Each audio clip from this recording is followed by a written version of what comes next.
My name is Maya, and I was 30 years old the day my sister-in-law wore white to my wedding, a long, stunning, floor-length white gown, the kind a bride wears, on the one day in my life that was supposed to be mine. I saw her come in. Of course I saw her. Every bride has a radar tuned to the back of the room, and mine went off the second Blair Sutton glided through the garden gate of that Charleston venue in ivory silk, her shoulders bare, her chin lifted, a small, satisfied smile on her face as the whispers rippled out from her like rings on a pond. 300 guests, and you could feel the air change. People leaned to each other. People looked at me to see what I'd do. And Blair, my fiancé's sister, the golden girl of the Sutton family, found my eyes across that garden and held them, and her smile widened just slightly. The way a person smiles when they've set a trap and they're watching you walk toward it. Because that's what it was. A trap. The white dress was bait, and what she was fishing for was a reaction to tears, the scene, the screaming bride coming apart at the seams, finally proving to the whole Sutton family what Blair had been whispering for a year and a half, that I was unstable, unsuitable, not one of them, and never should have been let through the door. What Blair didn't know, what none of them knew, as they watched me to see if I'd shatter, was that the white dress wasn't even the worst thing she'd done to me. It wasn't close. And it wasn't going to work. Because 3 weeks earlier, I had finally figured out exactly who she was.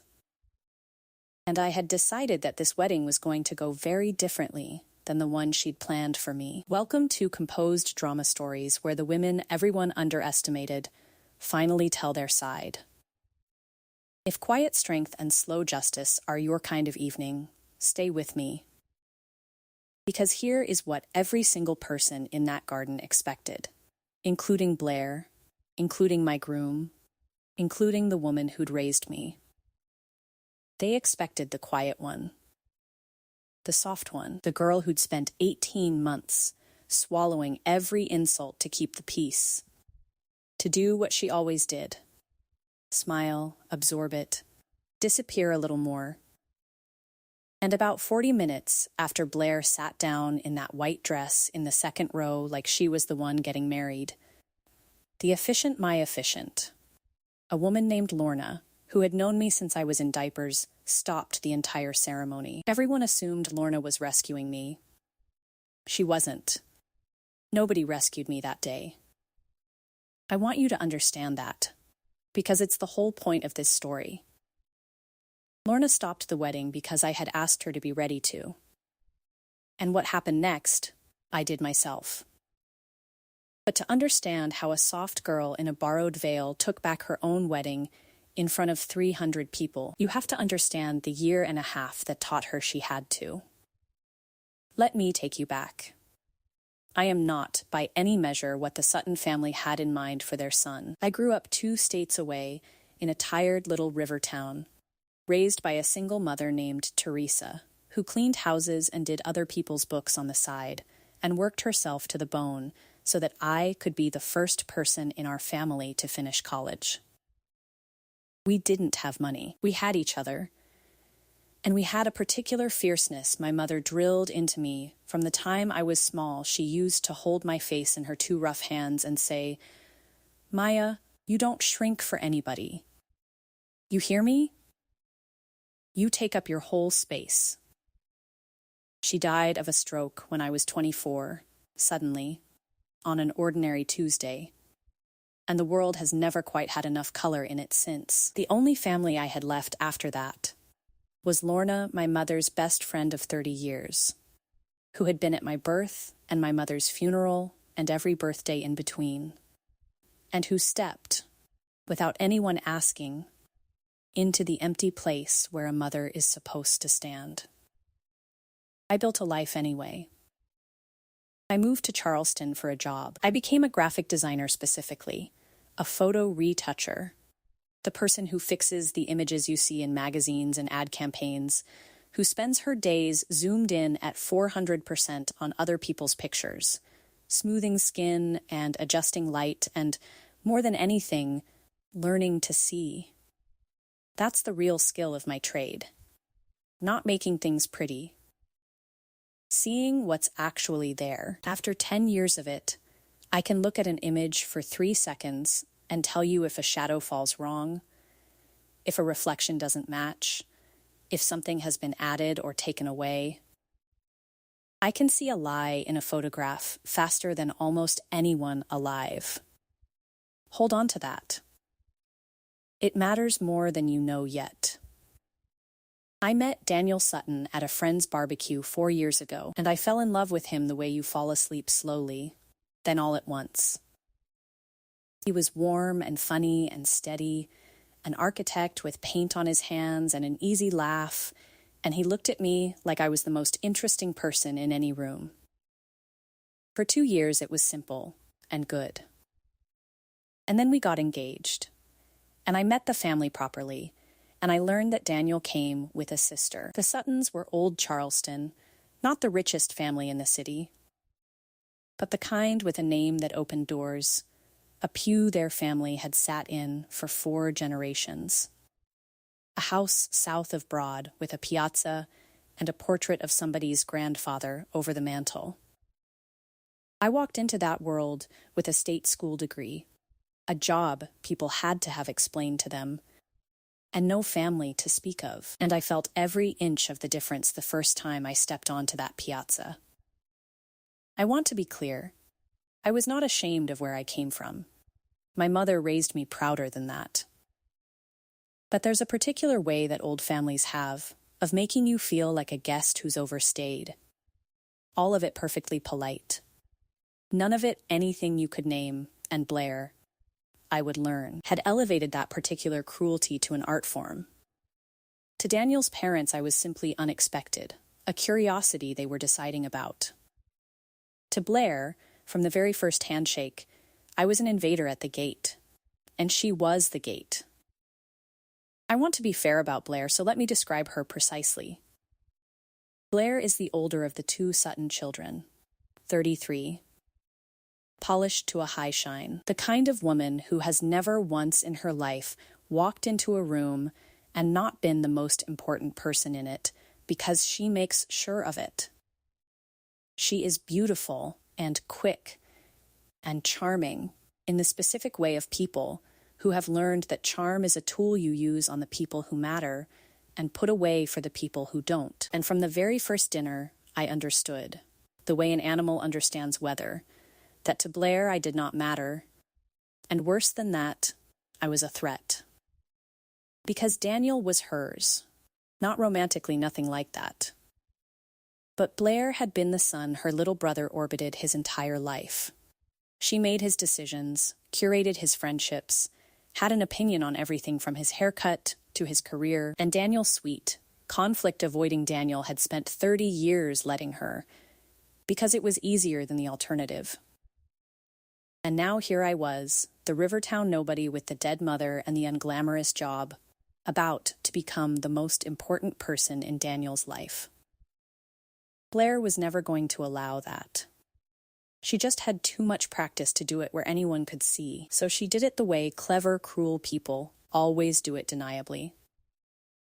At that first dinner, she complimented my dress, and then asked, with a sympathetic little tilt of her head, where I'd found it, in a tone that turned the compliment inside out.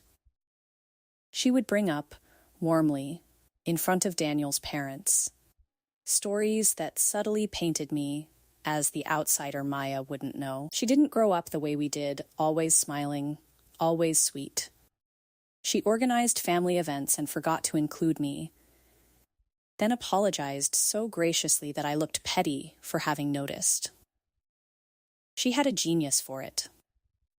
Let me give you a few, so you can feel the shape of it, because any single one sounds like nothing, and that was exactly the design at our engagement party, which Blair insisted on hosting as a gift, and then controlled down to the last fork. She gave a toast. A long, warm, funny toast about Daniel, full of childhood stories. And she got to the end of it, glass raised, and realized out loud, with a charming little gasp, that she'd completely forgotten to say anything about Maya well. You all know her. She's lovely, and sat down to laughter, having spent 4 minutes celebrating her brother's life and 4 seconds on the woman he was marrying, and made it look like an adorable oversight. When I went looking for a wedding dress, Blair invited herself along, and spent the afternoon gently steering me toward things that were wrong for me, and frowning, just slightly, at the one I loved, until I left without it and cried in my car. At Daniel's mother's birthday, she sat me at the far end of the table next to a deaf great-uncle, and when I mentioned it later to Daniel, she said she'd thought I'd be more comfortable away from all the family talk I wouldn't follow. Always the smile. Always the explanation. Ready. Always.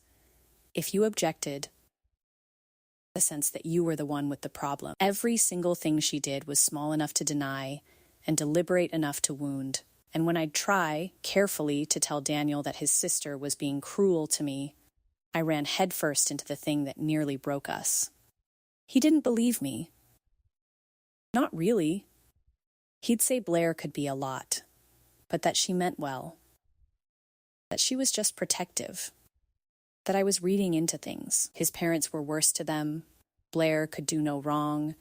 She was the accomplished daughter, the family star, and I was the new girlfriend with the chip on her shoulder. And slowly, the way it happens, I started to doubt my own eyes. Me, the woman who sees lies in photographs for a living. I'd watch Blair do something unmistakably hostile.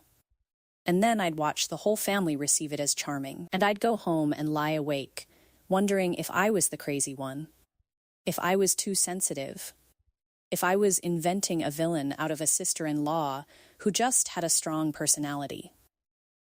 That's what gaslighting does. It doesn't just lie to you. It makes you stop trusting the part of you that knows the truth. And the refrain, always, from Daniel, from his mother, from the aunts, from everyone, was the same 2 words. Keep the peace. Don't make waves before the wedding. Don't put Daniel in the middle. Blair's just like that. You have to learn to manage her. Keep the peace, keep the peace, keep the peace. I heard those words so many times in 18 months that I started saying them to myself. And every time I did, I made myself a little smaller, swallowed a little more, took up a little less of my space, the exact opposite of everything my mother had ever told me. I was disappearing, one act of peacekeeping at a time, and I told myself it was love. And then came March. In March, 10 weeks before the wedding, Daniel changed.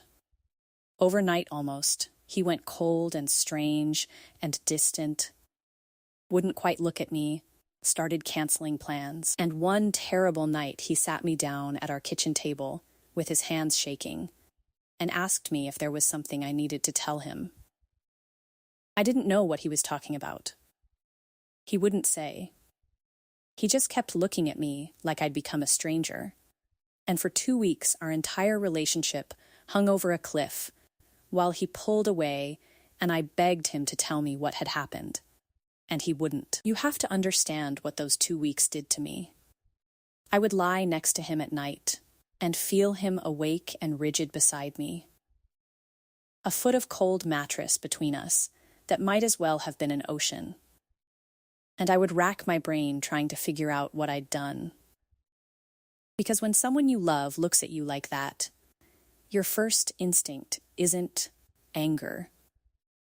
It's a frantic search for your own crime. I lost weight. I couldn't focus at work. I'd catch him watching me across a room with this awful mix of love and suspicion, and I'd smile at him, and he'd look away. I asked him, point blank, more than once, Daniel, please, whatever you think I did, just tell me, because I can't defend myself against a ghost. And he'd just shake his head and say he needed time. We nearly ended. He nearly called off the wedding. He told me, much later, that he came within a single phone call of canceling the venue. I have never in my life felt so powerless. Watching the man I loved grieve a betrayal I hadn't committed and refuse to name it, while I stood there with my hands open and empty, guilty of nothing and unable to prove it, because you cannot prove a negative to a man who's already seen what looks like a photograph. And then, just as suddenly, it passed. Daniel came back. He said he'd worked through some stuff, that he was sorry, that he loved me and trusted me and wanted to marry me. I was so relieved to have him back that I didn't push. We folded that terrible March into the past and moved toward the wedding, and I never learned what had nearly destroyed us. I told myself it didn't matter. It mattered more than anything. Because here is what happened 3 weeks before my wedding, and it is the moment everything turned.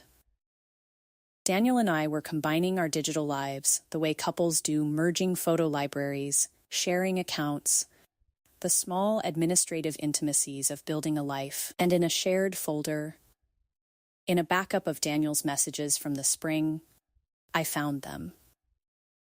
The things he'd been shown in March. Screenshots of text messages, supposedly between me and another man, intimate and damning. And a photograph me, supposedly, in a restaurant, leaning close to a man who wasn't Daniel.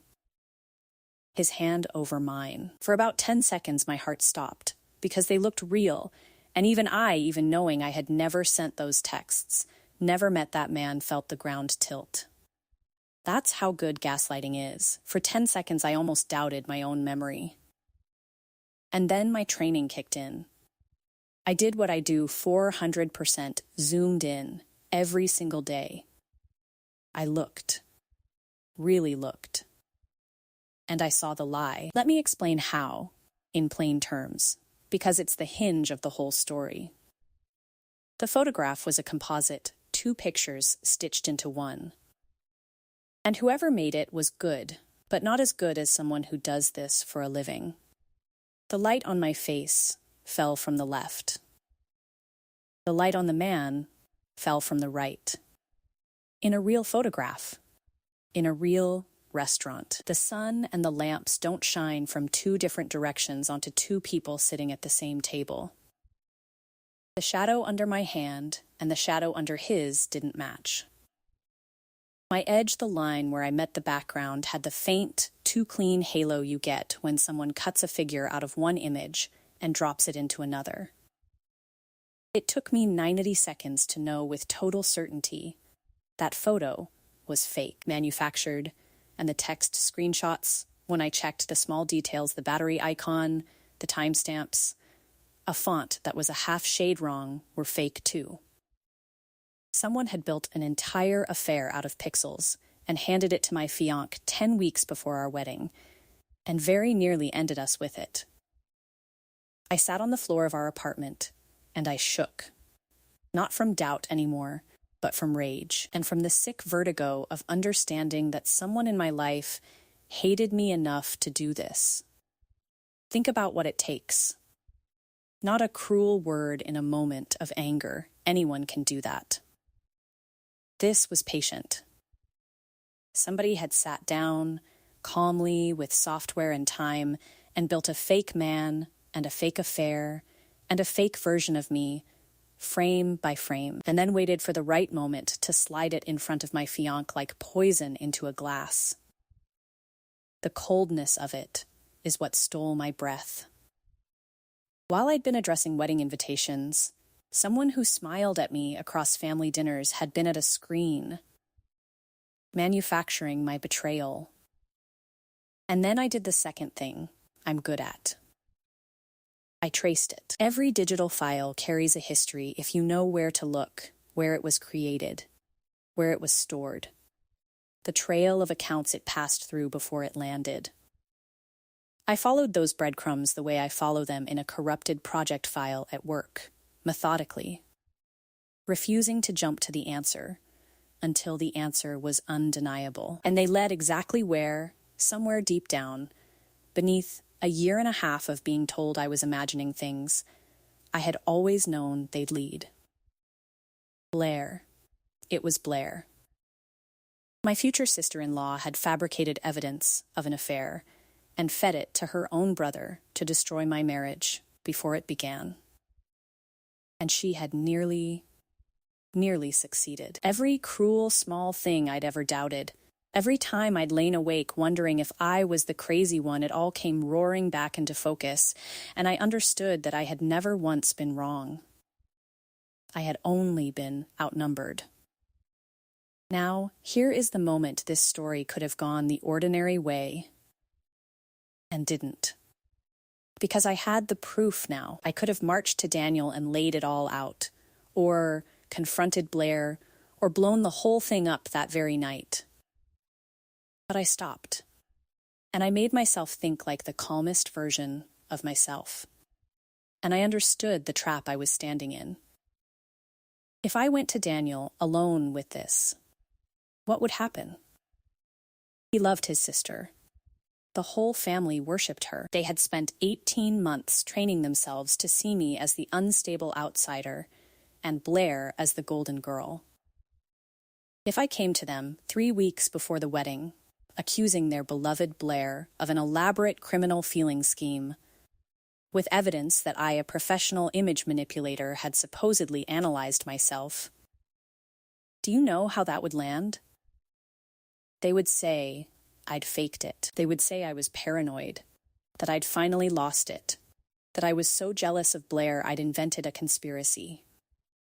Blair would cry and play the wounded sister, and I would become exactly the villain she'd spent a year and a half painting.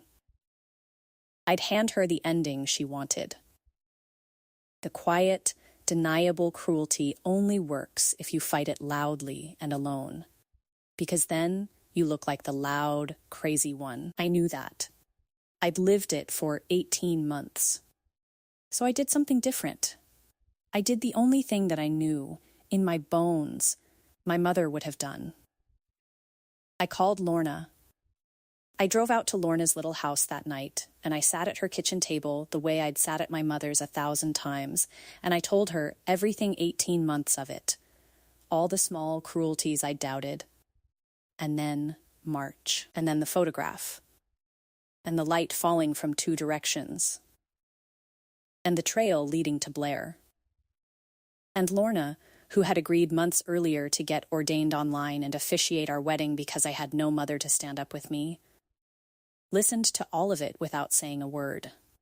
And when I finished, she reached across the table and took my face in her 2 hands, the exact way my mother used to. And she said, "Baby, you stop taking up your space. Teresa would tear this town apart."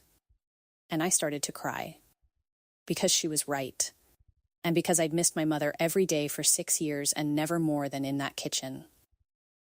And then Lorna and I made a plan. Not a scheme, not a revenge, a plan for me to walk into my own wedding and, for the first time in 18 months, not disappear. We sat at that table until past midnight, 2 cups of tea going cold, and we talked it all the way through. Lorna asked me the hard question first, the one I'd been avoiding. Do you still want to marry him? And I had to sit with it, honestly, because the answer wasn't simple. I loved Daniel. But Daniel had nearly left me on the strength of a few fake pictures, because some part of him was so trained to believe his sister, and so unused to standing up to her, that the poison found a crack and slid right in. The question wasn't really whether Blair was cruel, I knew that now, beyond any doubt. The question was whether Daniel could become a man who would stand in front of me instead of behind his sister. And I realized, sitting there, that I couldn't answer it for him. He had to answer it himself, out loud, when it counted. So that became the plan. Not to expose Blair. Blair would expose herself if simply denied the reaction she fed on.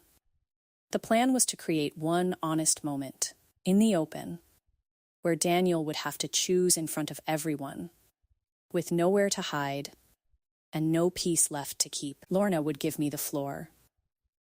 And what I did with it would be the truth, spoken plainly, and then his choice.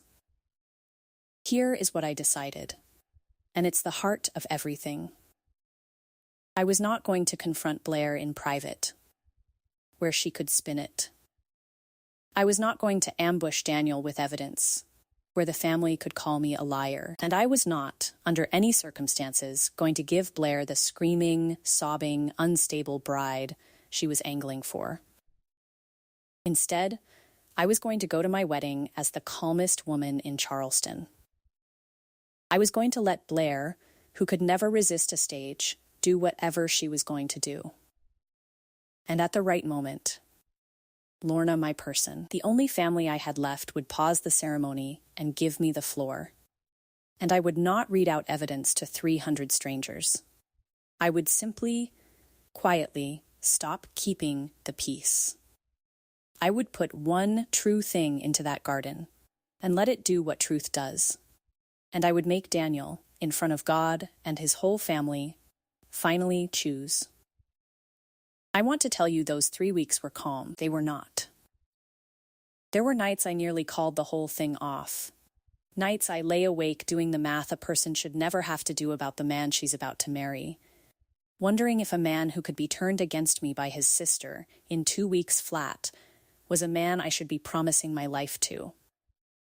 That was the real question underneath all of it.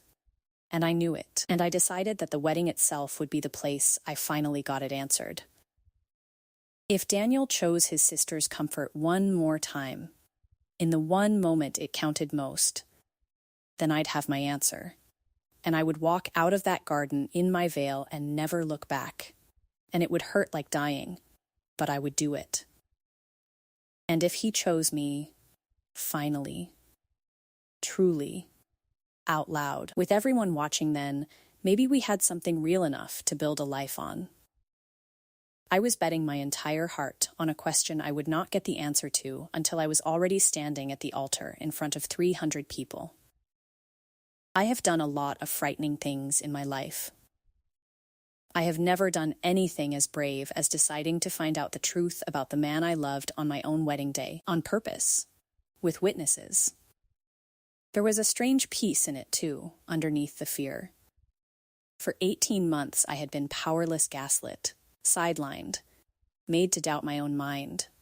And now, for the first time, I had a plan that was entirely mine, that didn't depend on anyone believing me or rescuing me or taking my side.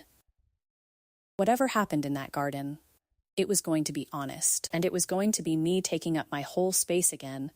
And that alone made me feel more like my mother's daughter than I had in years. And so we come back to the garden, and to Blair, gliding through the gate in white. I almost laughed when I saw the dress.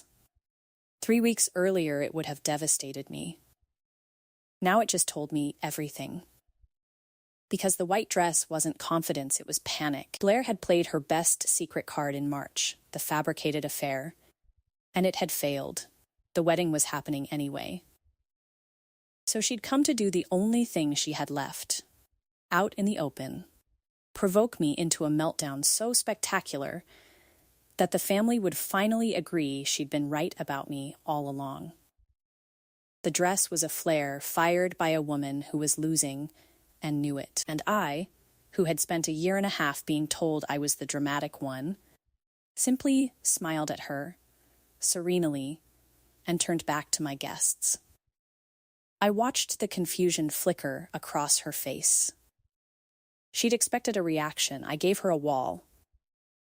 She sat down in the second row in that white gown like she was the guest of honor. The whispers ran through the garden like wind through tall grass. I saw Daniel's mother lean to his father, saw the aunts' heads tilt together, saw 200 phones not quite come out. It was, I'll admit, a magnificent piece of theater. Blair had timed her entrance for maximum disruption, after the guests were seated, and before the bride came down, so that the last image in everyone's mind before they looked at me would be her. luminous, and bridal, daring me to compete. And on any other version of this day, it would have worked. The old Maya, the peacekeeping Maya, would have felt the blood drain from her face and spent the entire ceremony fighting tears, ceding her own wedding to the woman in the second row. But I had buried that Maya in Lorna's kitchen 3 weeks before. Daniel, up at the front with me, had gone pale and rigid when he saw his sister. And he leaned to me and whispered, mortified, "I'll deal with her. I'm so sorry. I'll go ask her to leave." And I just squeezed his hand and said, softly, "It's okay. Let's begin." Because the place where Daniel was finally going to deal with his sister was not going to be a hissed word in a side garden where no one could see. It was going to be in the full light, in front of everyone, where it would actually cost him something and actually mean something. That was the whole test, and I wasn't going to let him off it early. I turned to Lorna and nodded, and Lorna, who knew exactly what that nod meant, Lorna began the ceremony. Her voice was warm and steady, and she spoke about my mother, about Teresa's 2 rough hands, about love being the thing that makes you bigger and not smaller. And I felt my mother in that garden so strongly I could have wept. And then Lorna reached the part of the script we'd agreed on, a natural pause, a place where she would ask if there was anything that needed to be spoken before 2 people joined their lives.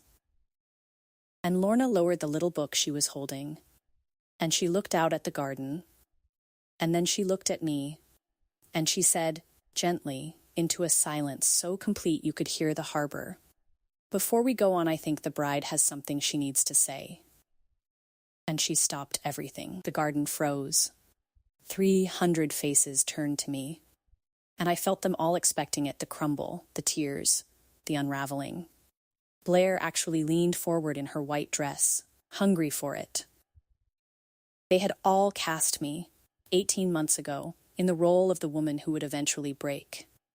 And I stood in my mother's fierceness, and I did not break. I turned, not to the crowd, but to Daniel, and I spoke quietly, just to him, though the silent garden carried every word. "Daniel, I love you. I need you to know that first, because of what I'm about to say." I took a breath. For a year and a half, everyone in your family has told me the same thing. Keep the peace. Don't make waves. Blair is just protective. Learn to manage her. And I did. I swallowed every insult, and I made myself smaller and smaller because I thought that was what loving you required. But I'm not going to start our marriage that way. So I'm going to stop keeping the peace, right now. And I'm going to tell you the truth. And then I'm going to let you make a choice. I didn't raise my voice. I didn't pull out a phone. I just said it. In March, when you went cold, when you almost left me, when you sat at our table and asked if there was something I needed to tell you, somebody had shown you proof that I was cheating. Texts, a photo of me with another man. You never told me, and I never knew, until 3 weeks ago, when I found them in your backup files. Daniel's face went white. "Daniel, that photograph was fake. I make images for a living. The light falls from 2 directions. The shadows don't match. It was built 2 pictures stitched together by someone who wanted to end us before we ever began. And I traced where it came from before it reached you." I held his eyes. I did not look at Blair. I didn't have to. I think you already know where it came from. I think, if you let yourself, you've known for a while who in your life would do that, and who you've spent your whole life refusing to see clearly. So here's my choice for you, and it's the only one that matters. You can keep the peace, or you can marry me. But you cannot do both anymore, and I will not pretend for one more day that you can. And I waited. I want to tell you about the silence, because I lived a lifetime in it. It might have been 5 seconds. It felt like an hour. 300 people, the harbor breeze, a gull somewhere, and Daniel's face doing something I'd never seen it do, coming apart and assembling at the same time. I had just handed him, in front of his entire world, the one thing he'd spent his whole life refusing to look at directly. I watched him not want it to be true. I watched him want, so badly, to retreat into the old reflex, to smooth it over, to say, let's not do this here, to keep the peace one final time. And I watched him, instead, do the bravest thing he had ever done, which was to turn his head and actually look at his sister. And Blair, who had spent 30 years reading her brother perfectly, saw the look on his face and understood, before anyone else in that garden did, that the ground had shifted under her feet. And she did the thing that finally, completely undid her. She panicked, and she went loud. "Danny, this is insane," she said, standing up in her white dress, her voice climbing into a register I'd never heard from her. Because I'd only ever seen the controlled version, the smiling version. She's clearly unstable. Look at what she's doing. At our wedding. In front of everyone. This is exactly what I've been trying to warn you about for, and she caught herself, a half second too late, on the word warn, and you could feel 300 people quietly do the arithmetic of 18 months. She should have stopped there. But people like Blair cannot stop once the mask slips. The more frightened she got, the uglier it came, and the control she'd maintained so flawlessly for years simply shattered in the open air. She didn't confess, I want to be precise about that. Because it matters. She never once admitted making that photograph, not in that garden, not in the months after, not ever. She was far too proud, and far too practiced, to confess. She did something more damning. She revealed her contempt. I have done everything for this family. Everything. I have held it together my whole life. And you're going to stand there and let her. With her little sob story and her dead mother and her touch-up job, you're going to choose her over me? Over your own sister? She never belonged here, Daniel. She never did. And every single one of you knows it. And there it was. Out loud. In the light. In front of everyone. On the one day she most needed to seem kind. Not a confession, something more revealing than a confession. The truth of who she was, said in her own voice, unprompted, while she still had every reason to perform warmth. The aunts who'd patted my hand and called Blair protective heard she never belonged here. Daniel's father went very still, and Daniel's mother, Cordelia Sutton, who had spent 18 months gently correcting me whenever I suggested her daughter was anything but wonderful, heard her child sneer her dead mother and her touch-up job at a grieving woman in a wedding dress, and I watched something fracture behind that woman's eyes. I watched a lifetime of one story about her daughter collide, in real time, with the person standing in front of her in white. Nobody had to convince the Suttons of anything. Blair convinced them herself, in about 20 seconds, using nothing but her own mouth. And Daniel chose. He walked down from the altar away from me, and for one cold, endless second I was certain I had lost, that I'd bet my whole heart and read him wrong, and he walked past me, to his sister. And he stood in front of her, close, and he said, in a voice I had never once heard from him in 4 years, low and shaking, and absolutely without doubt, it was you. In March. The messages. The photo. It was you. You almost made me throw away the best thing in my life. And you came here today, in that dress, to finish what you started. Blair opened her mouth. And Daniel said, "No, don't. Don't you dare turn this around." He took a breath that shuddered. "I have spent my entire life making myself small so that you could be the center of everything. I let this family treat the woman I love like a stranger at the gate. Because fighting you was harder than failing her. And I am ashamed of every day of it. You need to go. Now, you and I will talk. There's a lot we have to talk about, but it will not be today. And it will never again be at her expense." Then he turned around and looked at me, his eyes streaming, fully awake for maybe the first time since I'd known him. "I'm so sorry, Maya. I should have chosen you 100 times before now. I'm choosing you now. Here is the part people don't expect. I did not marry Daniel that day. I could have. The crowd was practically leaning forward for it, for the redemption and the kiss and the wedding snatched back from the brink at the last second. It would have made a better photograph. But I'd promised myself something in Lorna's kitchen, and I keep my promises to myself now. I was not going to let Blair's white dress and Blair's scene be the story we told for the rest of our lives about how our marriage began. I was not going to stand on the wreckage of the things she'd done and recite my mother's fierceness vows with her perfume still hanging in the air. This was not the day. Some part of me also knew that Daniel and I had a great deal of work in front of us, that his choosing me in that moment was a beginning, not a finish line, and that we'd both be cheating ourselves to paper over years of damage with a rushed ceremony just because the guests were already seated. So I took Daniel's hand and I squeezed it, and I turned to the garden full of stunned, riveted faces, and I said, as steadily as I have ever said anything, "Thank you all so much for coming, for loving us enough to be here.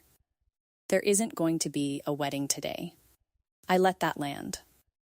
But I promise you there is going to be one." And Lorna closed her little book and stepped down and put her arm around me the way my mother used to.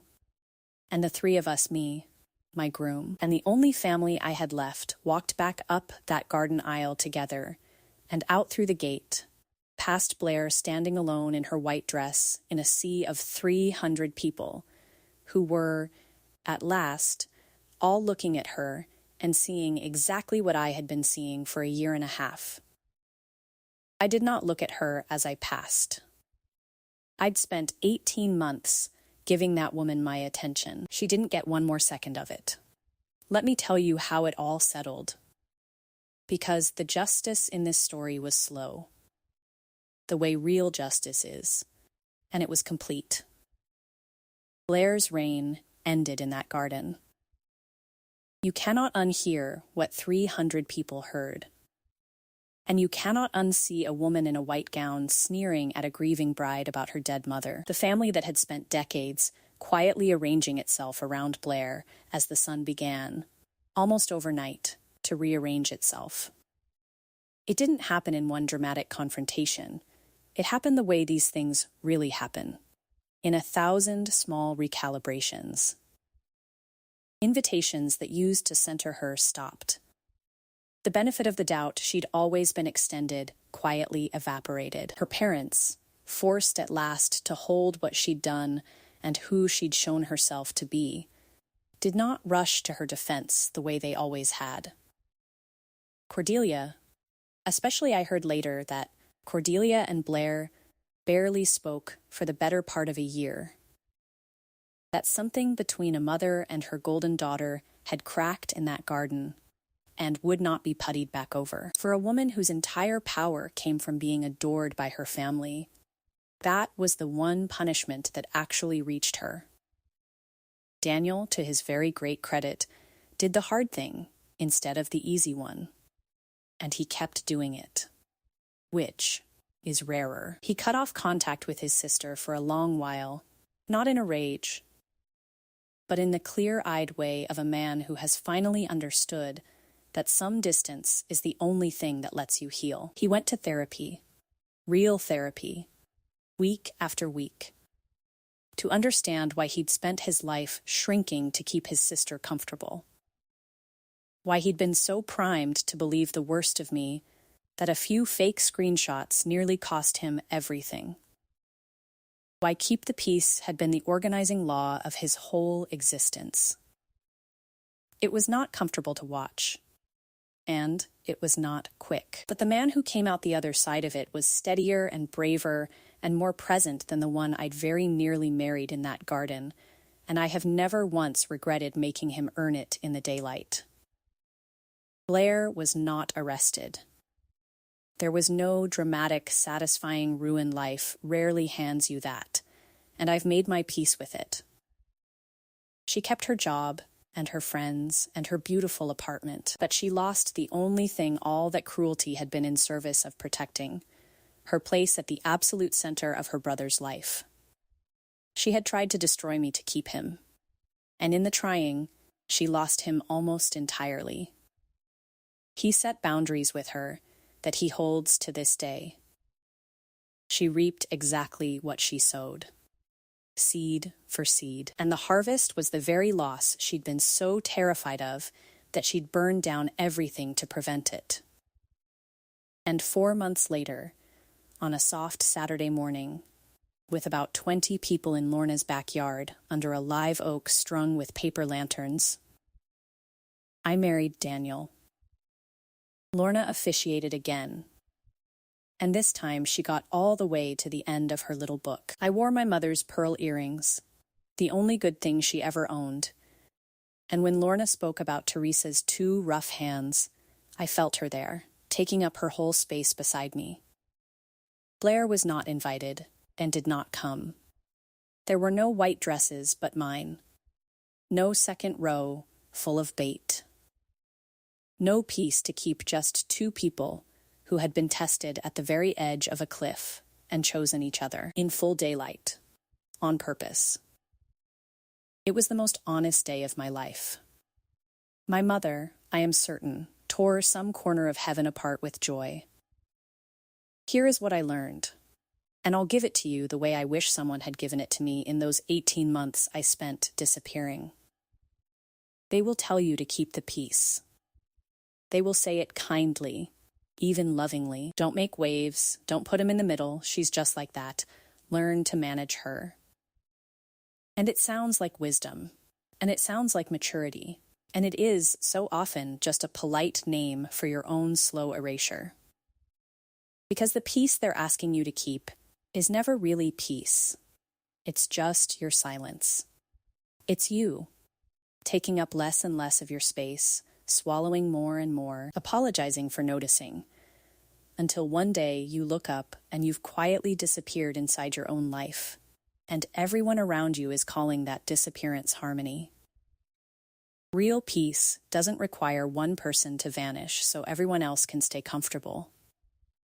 That's not peace.